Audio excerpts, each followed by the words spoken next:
Hello, welcome to the Sovereign Magazine show. I'm Nicole George, the CEO and founder of Sovereign.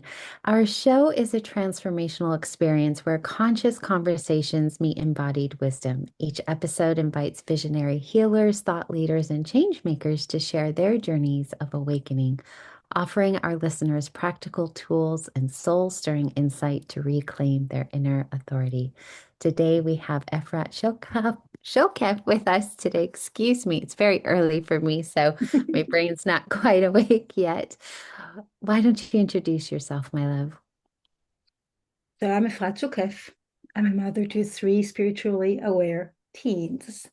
And I guess that's part of the journeys that brought me to explore who are spiritually aware children, as we will discuss today. I'm an author of two award-winning books: The Promise We Made, Three Universal Soul Promises We Made to Our Children, and Universal Promises, Foundations for Creating the Conditions Our Children Need to Thrive in Times of Transformation, offering a roadmap for foundations that are kind of downloaded, but make sense, from anchoring to earth and into a physical, but weaving also our spiritual selves and soul's journey into a coherent journey for our souls, a roadmap for raising children, seeing what promises we made to them at the soul level, and kind of also to ourselves. I am a shamanic energy healing practitioner, and I serve children, teens, parents, families worldwide. Yes. So if you missed on the last episode, what is spiritually aware parenting? Definitely go back and get some foundational information about all of this. But today we're going to be talking about children, spiritually aware children, and who are they, which I'm super excited about because Efrat gave me the language for my child and my type of parenting. I didn't know this existed until we met. And I'm super excited to learn more about it and this unique way of parenting that I didn't know how to name. So let's dive into it. What is it? Who So is I this think that spiritually aware before, child? yeah, before we two lines of thought that I think we need to hold when we try to explore who are those spiritually aware children. First, the problem was labeling. As soon as we Yeah. label, we narrow. And I kind of like the spiritually aware children. They're aware, and they can be aware, spiritually aware in many different forms, as we'll discuss in a few minutes. But just hold that in mind, that we don't want to say, "Oh, my child is spiritually aware," and then they're not a lot of other things, which they are or can be. So just holding that in mind in terms of the labels, they really help us mentally, but they're not always serving us as we really want to create those conditions for our children to go and be their true self, whether they are more spiritually aware or spiritually aware in another form. So that's one thing in mind. I think another foundational questions for so many things in life is, what is spirituality? What defines Mhm. a spiritual person? So there are a lot of theories of you have to spirituality is something about moral, or spirituality is something about a process that you develop. That means a newly born child or a 1 year old child or a 3 year old child cannot be spiritual or spiritually aware, depending on the wording we use, because it's a process of development. It's a process in which you grow in your abilities and then you transcend, or at least thrive to transcend, or find your unity and oneness. So that's a process. And such a definition immediately takes all the children out of that equation. They cannot be spiritual. So there are many Mm. definitions. And there is one definition that I think, um, for me, places that kind of, proof maybe that children are spiritual beings, is that definition that relates to direct experience. Mhm. And we can talk about a direct experience in nature, a direct experience of our energy field, a direct experience of profound wisdoms that surprises us, a direct experience of the expression of love or joy or playfulness that we witness with children. There's so many pieces of direct experience. And there is also those more profound, but not more significant. It's like more the type of proof that gets us excited, but it doesn't mean that other small experiences are not just as important and powerful for those individuals. All the telepathic communication we witness with children and near death experiences that children have that give us examples of divine experiences happening in childhood. So we have a lot more witness. There's a lot of more data, maybe that's the right word to use about those experiences. They're documented. People are researching them in various ways. We have books, we have information. It's become definitely NDEs and spiritual transformative experiences in childhood. But when we look at that definition of spirituality as direct experience, then we can start talking about children being spiritual because their love, their kindness, their compassion, their connection to plants, to animals, their connections to the soil, their ability to be in the now, something we as adults work so hard to cultivate and return to. Also, species when you're looking at an adult walking a spiritual path and trying to expand who they are and walk their true self and start communicating with their guidance and connect to their energy field and connect to nature and become more present in the now. All those processes, we are working really, really hard to find ourselves Mhm. and expand ourselves. Go to the little ones, it's there. Go to Mhm. growing ones, it's there. So that's when we talk about spiritually aware children. In many ways, I think it's all children have that potential. And now it depends, do we nourish those innate ability to connect, to love, to be kind, to know their own truth, to expand, to share wisdom, uh, and be those beautiful beings that they are, or do we not nourish them? And that awareness Mm. for one child, it will be about nature. I once worked with a child that was obsessed about recycling, and his family was really, really challenged because he mirrored everything that was that he perceived as wrong in society without even knowing that this is what he's mirroring to them. Um, and that family had to shift with that child because he came with a big mission, a very clear mission. So that awareness may point to different directions, and we can explore that some more. But I hope that gives the background. So, how do we view what is spiritual awareness? How do we know if our child is spiritual aware? And it can go also into psychic abilities, which we can explore as well. Um, as, and I think what's important is that as we notice those pieces with our children, a whole spectrum of abilities and missions and beauty, true joy and love that they express by their being, inviting us to recall and imitate them instead of them imitating all the wrongs we collected in our lives. It opens a door to what we talked about in our last episode, that shared journey of parents and children, because we are all becoming aware that we are more than those physical boundaries and emotions and our mental processes, which are very strong in the times we're living in. We become aware of our energy. We become aware of our soul's journey, and I think that's a reflection of the invitation because we see they're spiritually aware. We look at it. We understand there is a direct experience happening in front of our eyes, and there is nothing more magical than that understanding of your own child being so connected. It's inspiring. It opens our hearts to magic, to wonder, to be in awe. And then we can set on our shared journey and start listening to each other and the invitations we offer. Yeah, I 100%. I mean, I have so many things I want to say. I completely agree with you. I'm in awe of my daughter all the time. And I often um, get nervous thinking about her going off to college and stuff because I'm so incredibly attached to her, not from the standpoint that mo most people think.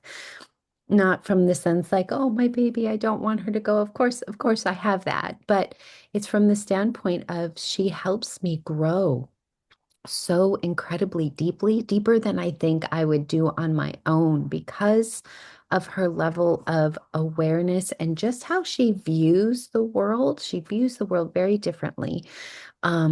And so she challenges me, and I love that about our relationship, and I love the dynamics that we have.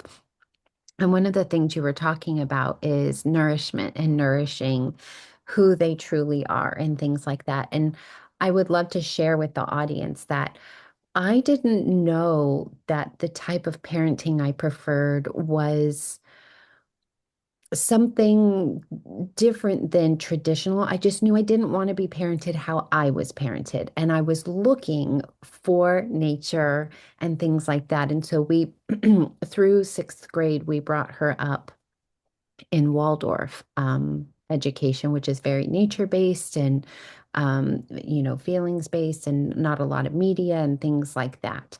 And I think it did help her be able to stay present and all of those types of things. And now she's in a traditional school, and children say to her, Where did you learn to think like this? Like how do you think like that?"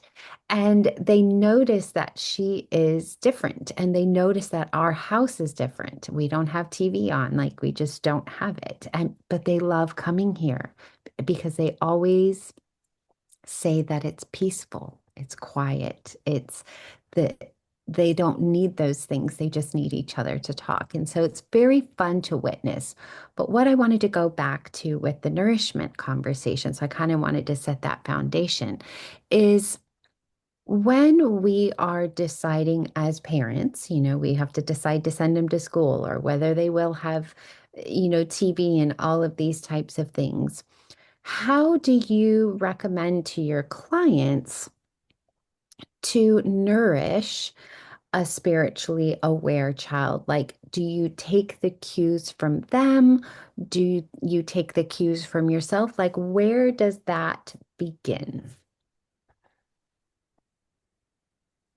I think it begins with our understanding, which is not an easy one, that that child shows us, which means we are able to dance with them the dance they need to be dancing. We homeschool. We started in the Waldorf education system here as well. And it was great for the first years. It was also when I was recovering from my car crash, and we couldn't homeschool at that point. We didn't have that idea in mind that we could we homeschool. Everybody can homeschool. That's my knowing now. Um, but at some point, even that nurturing environment was not nurturing anymore. So that also depends on which Waldorf school, and there's a lot of differences.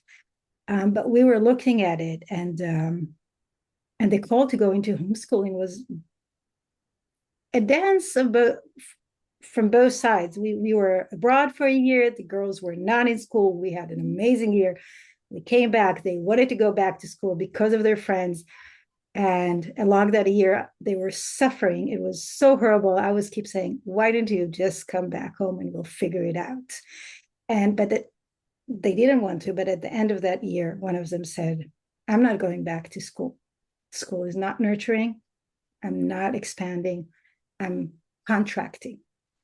Now, spiritually aware children have different traits, or so it's a lot about knowing that you can and then looking at what your child needs. And that's true for every type of parenting and every type of child, regardless. What I witnessed with a lot of spiritually aware children is that they need to be in an environment that can see their sensitivity, and many of them are sensitive. It's not one-on-one like highly sensitive people, but it is very close in many situations. Think about every spiritual person that you know. As we grow in our spirituality, we can be by ourselves. We need less people. We need a clean, energetic environment. We need more quiet. We need to listen to ourselves. So just as we adults go through those processes, they come with those needs. Mhm. But the way the social and educational system works in the West, and it's different in different locations, and you have a global audience, so it's different. But generally, it's about a lot of kids, a lot of noise, a lot of stress, a lot of anxiety, and we can go on. So these conditions do not nourish. They don't nourish, but we can talk about spiritually or children, but they don't nourish anyone. They nourish those who cannot get food, or education is their key to their future. Schools are important. Education is important. It's an important system. It has its value for many people, but not for all children. And it's Mhm. kind of stuck in Mhm. the past. It's Yes. kind of stuck in the past. Like overall, again, some more, some less. It's and when we look at about those children offering high frequency, a teacher stands in front of them in class, and they are and something happened, and she needs to replace another teacher that couldn't show up, but she can't say the truth because like she keeping that other teacher's privacy, for example, or another child's privacy, but she's also not saying the truth. Those kids pick up on that. They have sensors for everything. Mhm. The level of truth required is so high. Their level of alignment is high. So as a parent, recognizing what is activating your kids, Mhm. asking questions about what happens. A kid can be really frustrated from witnessing their teacher, an adult they're supposed to be looking up to, and that is supposed to teaching them how to be human and managing the human world, lie and not Mhm. saying the truth, like, white lies. That's lying. There's black and white in those pieces. So and they don't understand the social complexity of not sharing somebody else's secret. I'm just, just as one example of many examples we can give. Ask where you're placing your child, and a lot of people have to work, not have. I'm flexible. I can work from home. I could bring my girls and allow that. Not everybody can. In many countries it's not even allowed. So look at what choices do you have, and and be really conscious and in awareness that you choose that space where your child can be safe, and safe not just from bullying or violence, safe in terms of uh, the energetic environment where it's nurtured, when it's nice. I think that's why a lot of people are being drawn to the valve system. Although it too, when you look at the essence of this theory is beautiful, the application in many places is not aligned. Even if we look, just Mhm. um, Mhm. the stories being told, Yes. Yep. trying to help the kids uh, learn life. I'm trying to be really delicate here. It's And okay. there's violence, there's violence, there is killing, there is a horrible house that they grow up in. There's so many pieces. Those spiritually aware children, they come knowing unity, they come knowing love, come knowing compassion and kindness. They have no judgment to others, and you shatter their world with a story being told. Mhm. So, and it's really hard for us as parents to we think teachers know, and this is a good kindergarten, and this is a good school, and we want the best for them, and we try to fit in our environment. Spiritually aware children are not here to fit in. None Mhm. of us are. But I understand why fitting in can be helpful in a certain environment and in many layers, but we're not here to fit in. And spiritually aware children, each one of them brings forth a really powerful gift that is of high frequency and expanded consciousness. And as we nurture those abilities at home, so even if you have to send them to school, clean the energy of your home, cultivate a shared communication, gives them tools on how to work with their energy, how to protect their field, how to deal with various situations through their soul's work, shamanic journeying, meditations, light washes, earth work, earth paintings. There's so many tools available. I know I offer a lot for free on my website, but there are so many other tools, and there are so many books for spiritually aware children today, and really a lot of resources that I think are proof to how many kids are out there needing resources that didn't exist and their moms created them. So make sure your child gets that the tools they need and to nourish themselves on their own, and the message that they are beautiful as they are, and place to express, cleanse, be held, feel safe, not just safe in terms of a safe home, safe to be who they are, really, really who they are, with all their gifts. And often they have psychic abilities, and they are seers, and they are wisdom keepers, and some of them are just, I worked recently with this really, really sensitive, spiritually aware child. She barely talked where she talks where she feels comfortable, but she doesn't talk where she doesn't feel comfortable. And wherever she comes to, she just sits. That's like a ritual. So she sits, as her mom describes it, and then she looks around and she fixates, not pronouncing it right, different individuals in the environment or kids for a few minutes. And the mom didn't know what was going on, so we tracked it using my tracking abilities. And the mom has a lot of ability that she's working on nurturing herself. That also usually comes along as we nurture our abilities and become who we are. We can create the conditions they need. And we noticed she was just picking unwanted energies from those fields. Now, a 5-year-old child cannot in any way verbalize this experience, but she's such a high frequency of being, she's just cleansing the environment. But what it needs to go through her, she needs to cleanse. She needs to know protection. She needs to know where she can do this and where she can't. Her mom needs to do, she knows how to deal with it. So there's so many different examples that we can explore. I think the point is to look at what is happening to your child. Don't label it. Don't make a big deal out of it, but create those conditions that they need. Explore with people like myself, and there's so many people like me around the world with different viewpoints and perspectives that are coming to serve. I think that's what we're doing.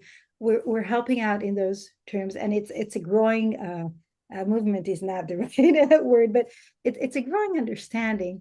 It's a growing holding that there are among us, many of them, and that they need us to shift our paradigms of viewing parenting. So it's not about decision making so much. It's about really being aware in every moment and knowing your momentary decision will change in a month as they grow, as you agree to grow with them. Yes, I love this so much because you led perfectly into something I wanted to talk about, which was, us shifting our parenting and allowing us to let our children be themselves. And at least here in the US, I'm going to share a typical struggle, which was not typical in our house. I think it was harder for my husband than it was for me. But I wanted our daughter to be able to express herself, to not have fear in sharing who she is or being dismissed by us, if you will. Whereas the parenting style here, for the most part, is do what I tell you, right? Basically, like I'm the parent. It's very authoritarian. Not everybody, but that's the tip. That's the way I grew up, and that's the way my husband grew up. And we've always just let her have a say, and we talk about everything. We process everything together. And is this the right decision? Like we're a very talkative, processing family. And we homeschooled for 2 years through the Waldorf education, and I agree with you on that. There comes a point at which we felt like it was no longer aligned, that we outgrew what our intention was for her when it became less nature based and less oh, I don't even know how to describe it, but it became more about old, old teachings. I will just say that. We felt there was a little conditioning going on there. And so we did take her out of the in-school environment and we started homeschooling her only to find out something wasn't quite right. And during that homeschool experience, she was extremely unhappy. Whereas Mm. she was that kid that ran to school every day, happy to be there.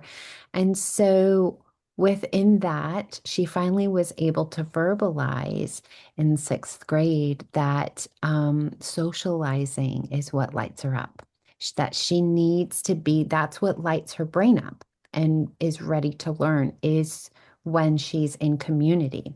And so that's when we decided to allow her to go back to school. But I could see in that situation, right? Somebody saying, you don't know what's best for you. I'm the parent.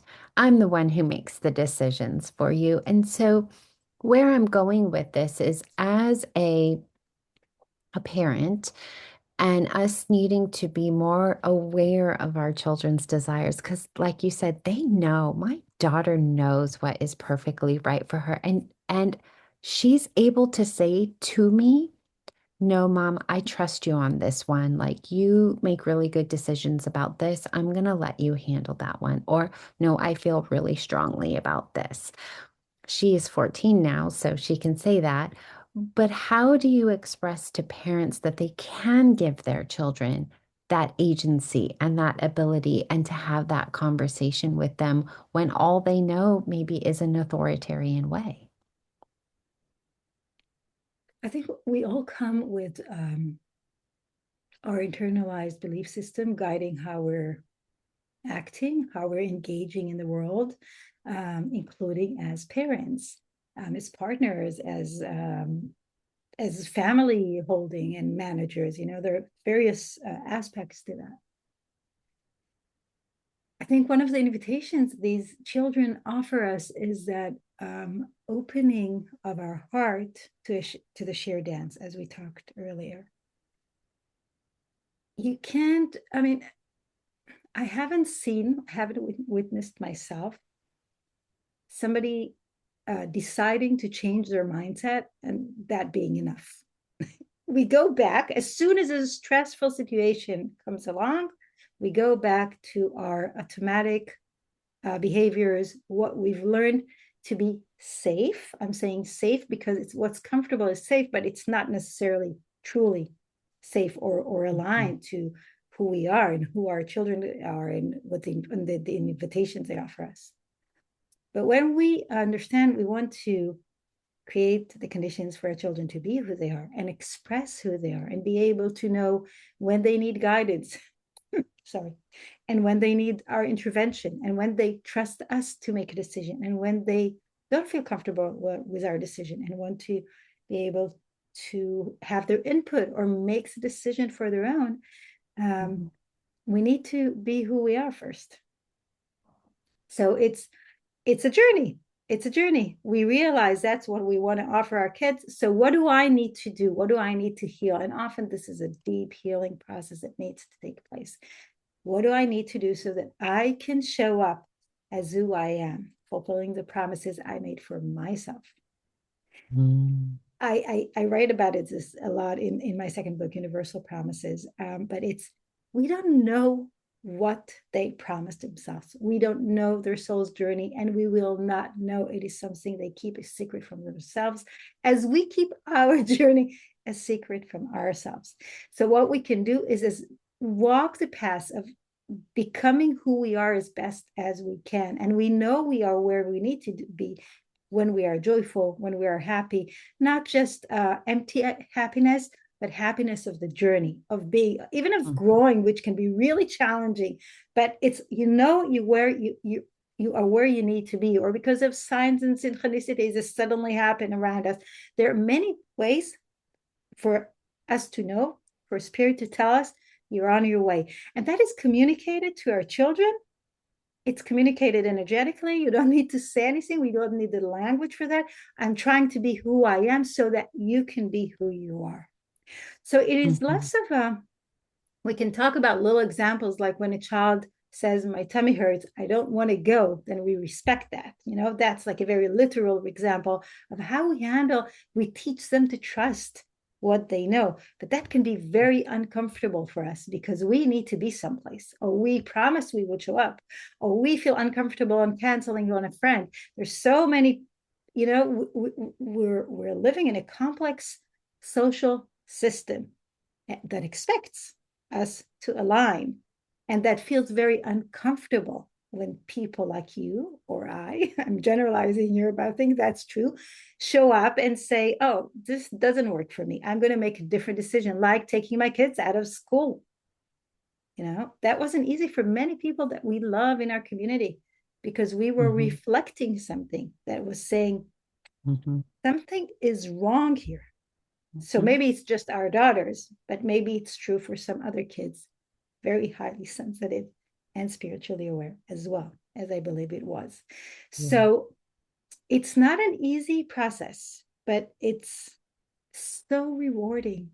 It is so rewarding Beyond. to Yeah. look at your child and grow with them and to Mhm. know that you're expanding and tapping into your possible in ways you never thought you could, just because you're trying Mhm. to become who you are, even not for yourself, but for your children. But it's always a whole family dance, and everybody wins from that. Mhm. So maybe I'm talking like more general, but Yeah. I hope that No. message is going through.